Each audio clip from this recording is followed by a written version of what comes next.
Meron tayo dito nga simbolo na isang power supply.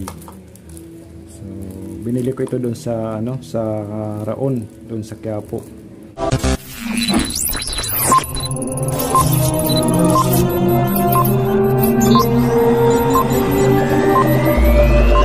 It's type full width.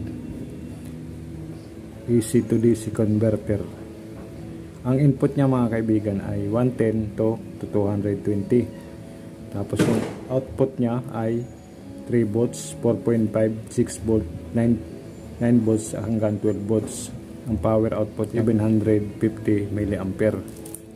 So yan yung schematic diagram niya. Ayan, ito yung saksakan. Ito yung transformer. Ayan, transformer. Tapos ito yung switch, yung SW. Ito naman, itong apat na to na may may sign. Ayan, ayan yung diode, apat na diode dyan. Ang niyan ay IN or 4001 watt. So ito naman yung capacitor na 1000 UF or 1000 microfarad, 16 volts. So ayan, buksan natin to guys. Ayan, nakasilyado pa siya.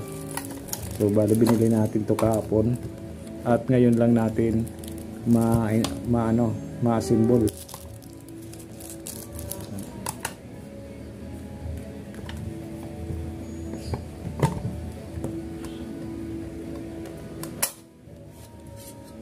So yan yung laman ng box. Ito guys yung transformer. So makikita nyo, meron siyang 0 to 20. 0 to 20. Ito yung papunta doon sa saksakan natin sa mga socket. Dito natin kakabit yung power cord. Tapos dito naman makikita ninyo mga kaibigan, mga guys, ay 0. Yan natin kakabit yung 0, 3 volts, 4.5, 6 volt, 9 volts, 12 volts. So ito yung tawag dito guys ay transformer.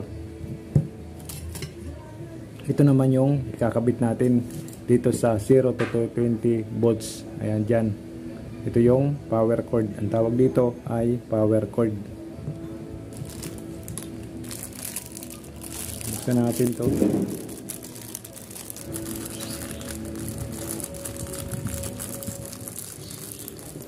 So meron siyang, unahin muna natin to guys. Meron siyang dalawang clip jack o crocodile jack. Ayan yung pitan. Ang tawag dito, ito yung capacitor na, ang tawag dito guys ay electrolytic capacitor. So bakit tinawag na electrolytic? Kasi meron siyang positive at negative. So yung walang positive at negative, ang tawag doon ay non-polar capacitor.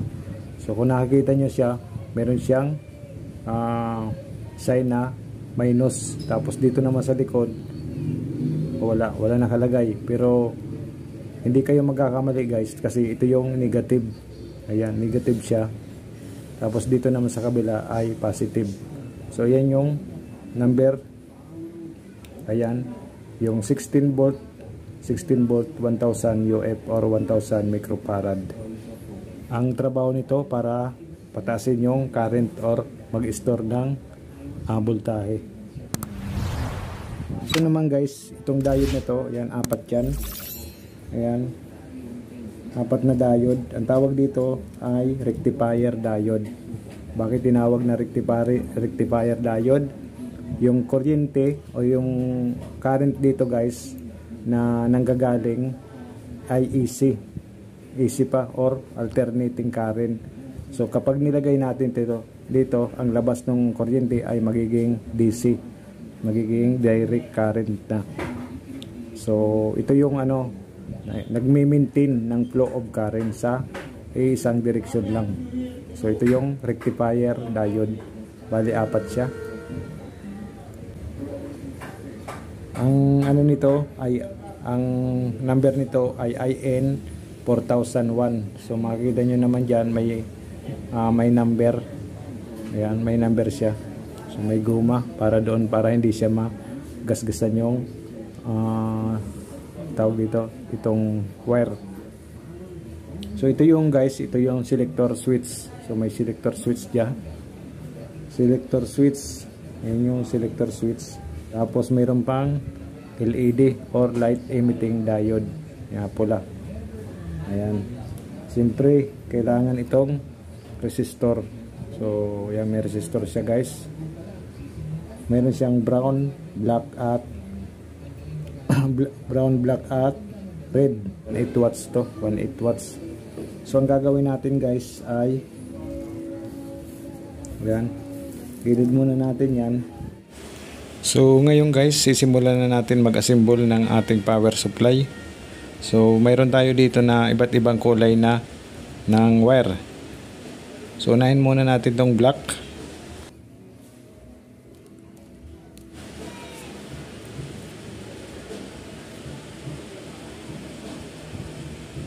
So ayun guys, nilagay na natin yung mga wire sa iba't ibang designated na voltahe from 0 volt hanggang 12 volts. Tapos ang gagawin naman natin ngayon ay lalagyan na natin ng hinangan natin yung bawat isang wire.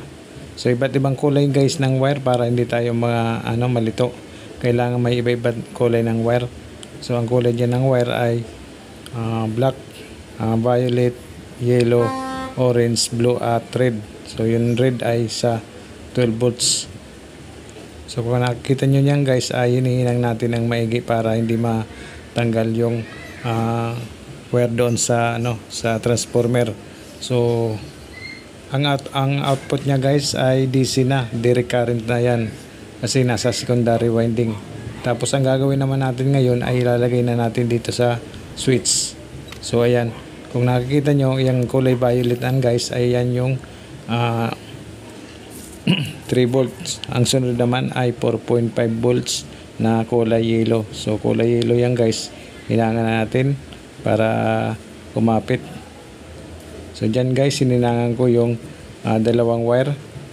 So nakikita nyo guys, ay lahat ko na hininangan yung iba't ibang kulay. So ayan guys, chinik muna natin maigi para makita natin na wala siya talagang hindi siya matatanggal. Chinik na rin natin dito sa may transformer yung pagkakabit ng wire. So yan, okay na siya. So parehas na natin ikabit sa transformer patungo doon sa selector switch. So ayan guys, gagawin na i-assemble natin. Kung nakikita nyo, itong rectifier diode ay may kulay black at may kulay puti. So yung may dot na ay may guhit na puti, yan yung cathode ray o yung positive. Tapos yung kulay itim naman dyan yung negative. So ayan guys, na na natin na pilipit na natin. Pero ang gagawin natin dyan ay kailangan natin hinangan. Yan, kung yan nakakabit na kulay itim guys, yan kulay itim, nakakabit yan doon sa transformer na 0 volt. So kung makikita nyo siya, nalagyan na natin ng dalawang wire. Tapos ito naman na isang wire na kulay itim, ito yung ikakabit natin doon sa switch, sa selector switch sa gitna. Tapos yung kulay green na yan ang magsisilbing positive output ng power supply. Tapos yan naman kulay itim na din na halos magkaanay ng kulay green, yan ay magsisilbi na negative.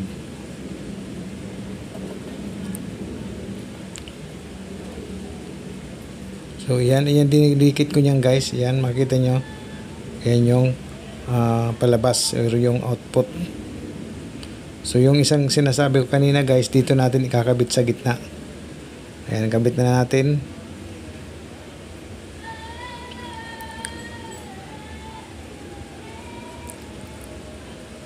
Hinangan muna natin guys. Kailangan ay hindi matanggal. Bali yan yung magsisilbing negative. Kasi yung mga yung mga iba't ibang kulay na wire, ayan yung positive. So ayan guys, nakakabit na natin. Nakabit na natin yung kulay itim na wire dito sa gitna ng selector switch. Ang isusunod natin guys na gagawin or isusunod natin na hinangin ay itong electrolytic capacitor na mayroong 1000 microfarad at 16 volts. So ayan guys, nahinang na. Ang positive niya ay nandun sa positive na kulay green yung output, at ito naman sa negative. So kailangan guys ay hindi magkamali ang inyong paghinang or paglagay ng capacitor, kasi yan ay merong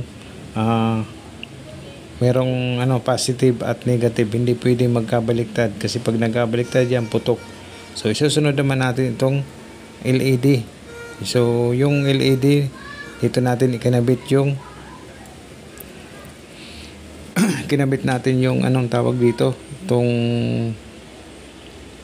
resistor na mayroong 18 watts. So ayan guys, nakabit na natin yung 18 watts na resistor na kasama yung lead or light emitting diode, at inayos din rin natin yung power cord dito sa likod para maikabit natin doon sa transformer itong power cord. So dito natin ilalagay itong power cord sa primary winding ng transformer. So kung nakikita nyo guys, diyan ko ikinabit yung power cord sa primary winding, at ito nga ay hinihinang ko na. Kailangan hindi matanggal, kailangan maganda yung pagkahinang.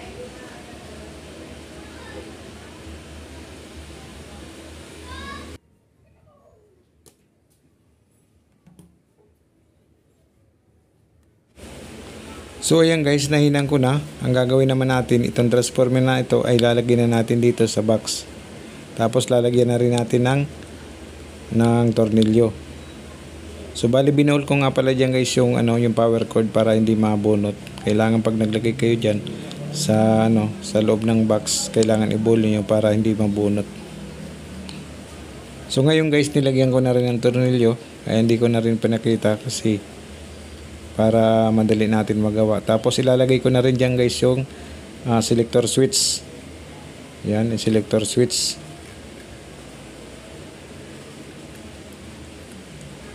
Yan, inaayos lang natin dyan guys yung pagkalagay ng selector switch. Kailangan tama yung pagkalagay natin para hindi yung mayroon siya kasing slot guys dyan. Yan, may butas. Doon dapat itama yung nakausli. So ngayon guys ay linalagyan ko na rin dyan ng lock. So ilagay na natin tong pitan, yung handle, yung switch handle. Yan, nilagay na natin dyan guys.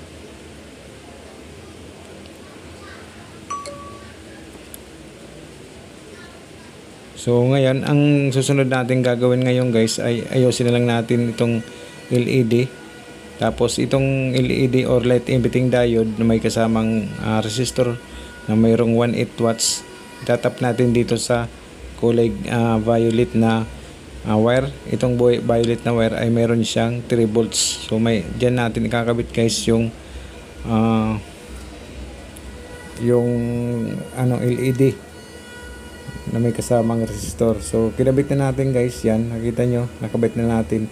Tapos yung isa nga palang isang wire o isang ng LED o light emitting diode ay kakabit natin doon sa dulo or doon sa 0 volt. So ayusin lang natin kung saan natin papadaanin to. So ayan, papunta yan doon guys sa 0 volt yung isang LED o isang paan ng LED.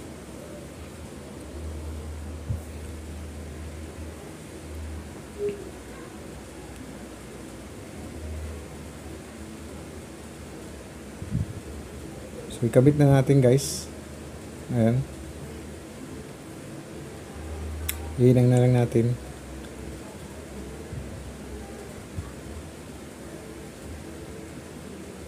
So kung nakikita nyo guys, iyan yung LED, naputol yung paa, kaya ang ginawa ko dyan ay pinalitan ko na rin. So pares lang naman pares lang ang size ng LED, maliit lang yung kulay green. Bali kulay green na yung nakuha ko na LED para meron tayong kahit pa paano meron indicator. So naputol kasi yung panong LED na kulay pula. So ayusin na natin maigi, tapos ipapasok na natin tong diode.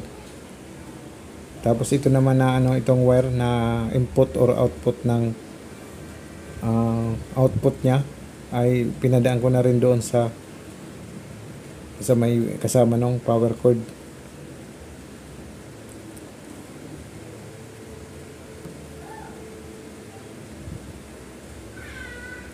So yan guys, lagyan muna natin to ng electrical tape, itong mga wire. Ayan, lagyan na natin yan maya-maya. Tapos ilagay muna natin itong diode na may kasamang capacitor dito sa loob. Tapos nilagyan ko na rin guys ng ng electrical tape para hindi magkaroon ng ground or hindi magkaroon ng shorted. At inayos ko na rin yung mga wire.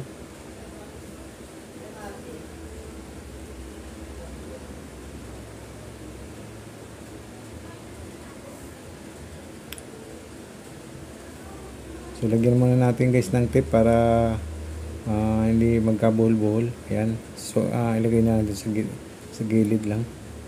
Tapos ang gagawin naman natin diyan ngayon guys ay lalagyan na natin ng takip.